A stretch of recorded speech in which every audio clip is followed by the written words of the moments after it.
Sabarkantha today ન્યૂઝમાં આપનું સ્વાગત છે। ડીસાની અસગરી હોસ્પિટલમાં વિનામૂલ્ય બાળરોગ નિદાન કેમ્પ યોજાયો।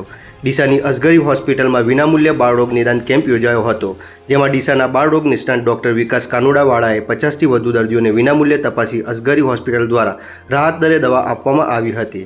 આ પ્રસંગે રાજપુરા, ભૂપાનગર, બડાપુરા, છોટાપુરા, મોહમ્મદપુરા, મીરા મોહલ્લા, રેલવે સ્ટેશન સહિત વિસ્તારના હિન્દુ મુસ્લિમ દર્દીઓએ પોતાના બાળકોનું વિનામૂલ્યે નિદાન કરવામાં આવ્યું હતું।